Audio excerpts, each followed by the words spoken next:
உதயநிதி அவருடைய சட்டமன்றத்தில். அது சொன்னாதான் ஒரு கோபம் வருது. அவர் சட்டமன்ற உறுப்பினராக வருவதற்கு முன்பு எவ்வளவு வாக்குறுதி கொடுத்தார், அதெல்லாம் நிறைவேற்றினாரா? இங்க இந்த பகுதியில் வசிக்கின்ற மக்களுக்கு கழிப்பறை வசதி சரி செஞ்சு கொடுக்கறனால செஞ்சு கொடுத்தாரா? கொடுக்கப்பட்ட வாக்குறுதி எதுவுமே. அதேபோல தேர்தல் நேரத்தில் திராவிட முன்னேற்ற கழக தலைவர் திரு ஸ்டாலின் அவர்கள் 2021 சட்டமன்ற பொதுத் தேர்தலில் 525 அறிவிப்புகள் வெளியிட்டார். அதில் 4/1 அறிவிப்பு கூட இதுவரை நிறைவேற்றலாங்களா? குறிப்பா நம்முடைய இளைஞர்கள் மாணவர்கள் கல்வி கற்பதற்கு வங்கி வாயில் கடன் ரத்து பண்ணாங்களா? நீட் தேர்வு ரத்து பண்ணாங்களா? நீட்டுக்கு ரகசியம் இருக்குன்னு சொன்னார் உதயநிதி அவர்கள். இப்ப வந்து ரகசியத்தை சொல்லு. இங்க இருக்கிற இந்த தொகுதியில் இருக்கிற நம்முடைய சேப்பாக்கம் திருவல்லிக்கோணி சட்டமன்ற தொகுதியில மக்கள் கேட்கிறாங்க, உதயநிதி அவர்களே நீங்க மிகப்பெரிய ரகசியத்தை சொல்றீங்க, இங்க வந்து ரகசியத்தை சொல்லுங்க. ஒரு படத்துல தங்கமலை ரகசியம்னு ஒரு படம் இருக்கு. சொல்லுங்களேன், ரகசியம் சொல்லலாம். அந்த படத்தில் வர ஒரு கதை இதுக்கு பொருந்துன்னு நினைக்கிறேன். பொருந்துமில்ல? அந்த ராஜாவுக்கு காது பெருசாக இருக்கும்.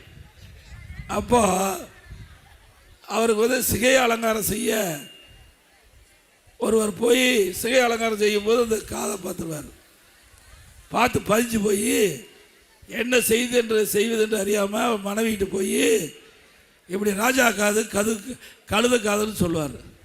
உடனே அவர் மனைவி வயிறு வீங்கி போய் அப்புறம் அதை எப்படி வெளியே சொல்லி ஆகணும், உயிருக்கு போராடிட்டு இருக்காங்க. அப்போ ஒரு குழியை வெட்டி அந்த ரகசியத்தை சொல்கிறாங்க, ராஜா காது கழுத காது, ராஜா காது கழுத காது, ராஜா காது கழுத.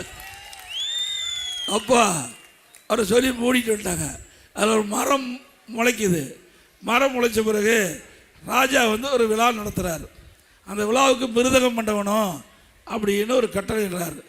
அப்போ அந்த தளபதி புதிய மரத்தில் அந்த மிருதகம் செய்யவேன்னு சொல்லி இந்த ராஜா காது கழுத காது ரகசியம் சொன்னாங்களே, அதில் முளைத்த பெரிய மரத்தை வெட்டி அதில் மிருதத்தை கொண்டு வந்து அவர் அந்த விழா நடத்திக்கிட்ட பொழுது மிருதத்தை அடிக்கிறார்.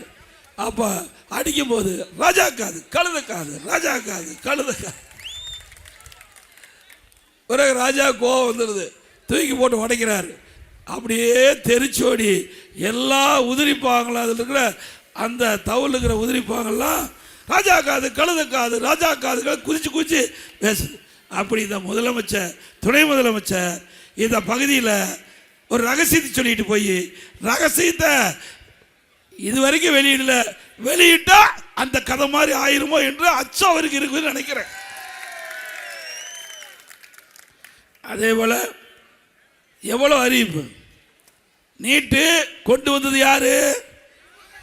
மத்தியில் இருக்கிற காங்கிரஸ் ஆட்சி. அதில் திமுக அங்கம் வைத்தது. அப்பதான் 2010 டிசம்பர் 21 காங்கிரஸ் ஆட்சியில் நோட்டிபிகேஷன் வெளியிடுறாங்க. அப்போ குலாம் நபி ஆசாத் அவர்கள் தான் மத்திய சுகாதாரத்துறை அமைச்சர். இணை அமைச்சர் நாமக்கல் நாடாளுமன்ற காந்தி செல்வவர் திமுக கட்சி சேர்ந்தவர். அவர் சுகாதாரத்துறை இணை அமைச்சர். அப்பத்தாங்க நீட்டே வெளியிடுறீங்க.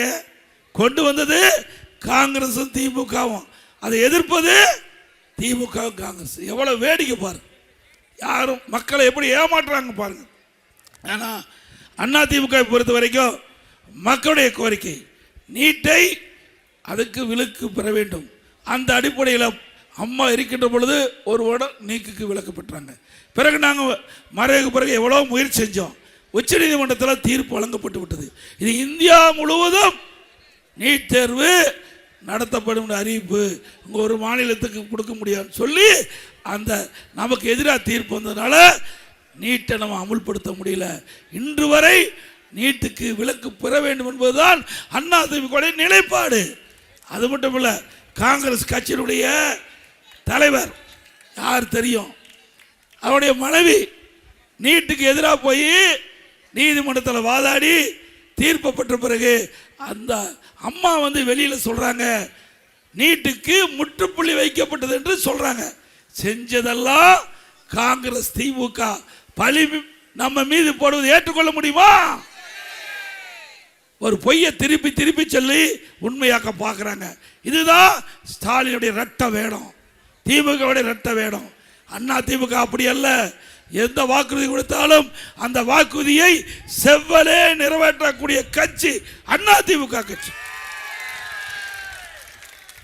இன்னைக்கு தமிழகத்தில் சட்ட ஒழுங்கு சரியா இருக்குதா? சந்தி சிரிக்குது. எங்க பார்த்தாலும் போதைப் பொருள் விற்பனை, பெண்கள் நடமாட முடியல, சிறுமிகள் நடமாட முடியல, பாட்டியம்மா கூட நிம்மதியா வாழ விடுற. இப்படிப்பட்ட மோசமான ஆட்சி தொடர வேண்டுமா? இன்னைக்கு போக்சோ வழக்கு நாம சொல்லல, சமூகத்துறை அமைச்சர் குறிப்பிடுறாங்க 5 ஆண்டுல 6999 போக்சோ வழக்குகள் தமிழகத்தில் பதிவு செய்யப்பட்டது என்று சமூகத்துறை அமைச்சர் சொல்றார். அப்படின்னா போக்சோ வழக்குனா சிறுமிகள் பாதிக்கப்பட்டு பாலியல் சீண்டலுக்கு பாதிக்கப்பட்டு பதிவு செய்யப்படுகிற வழக்கு தான் போக்சோ வழக்கு. ஒரு மாநிலத்தில் 6999 சிறுமிகள் மீது பாலியல் சீண்டல் மூலமாக போக்சோ வழக்கு பதிவு செய்யப்பட்டதுன்னா இந்த ஆட்சியில் சிறுமிகளுக்கு பாதுகாப்பு இருக்குதா? அது மட்டும் இல்லை, ஒட்டுமொத்த பெண்களுக்கு பாலியல் சீண்டல் மூலமாக பதிவு செய்யப்பட்ட வழக்கு 18,000 வழக்கு இருக்குது. அவ்வளவு வழக்குகளை வைத்துக் கொண்டு பெண்கள் பாதுகாப்பாக இருக்காங்களாம். அப்படியே இருக்கிறாங்க திமுக ஆட்சியில். எவ்வளவு பொய்ய இன்றைய முதலமைச்சர் பேசிட்டு இருக்கார். நேற்று தினம் ஒரு கூட்டத்தில் நான் பேசினேன், குளத்தூர் கூட்டத்தில் தான் பேசினேன். அப்போ கொரோனா காலத்தில் மக்கள் கடுமையாக பாதிக்கப்பட்டாங்க. அந்த காலகட்டத்தில் ஸ்டாலின் மக்களுக்கு சரியான ஆலோசனை கொடுக்கல. மக்களுக்கு ஓடோடி இப்படி போட்டோ ஷூட் எடுக்கிறாரு. அப்ப எங்க காணாம போனன்னு சொன்னேன், உடனே புலம்புறார், என்னை பற்றி தவறா பேசுறார். காணாமல் போனான்னு தான் சொன்னே வெளியே உங்களை பற்றி தவறா எப்பொழுதும் பேசுறது கிடையாது, பேச வேண்டிய அவசியம் எங்களுக்கு கிடையாது. ஆனா நீங்களும் திரு ஸ்டாலின் அவரும் உதயநிதி ஸ்டாலின் என்னென்னலாம் பேசுனீங்க, காலுக்குள்ள இருக்கிறேன், எவ்வளவு கேவலமான வார்த்தை. இதெல்லாம் ஏற்றுக்கொள்ள முடியுமா? ஸ்டாலின் அவர்களே, நீங்க ஒரு வார்த்தை பேசுறீங்களா, 10 வார்த்தை எங்களால் திருப்பி பேச முடியும்.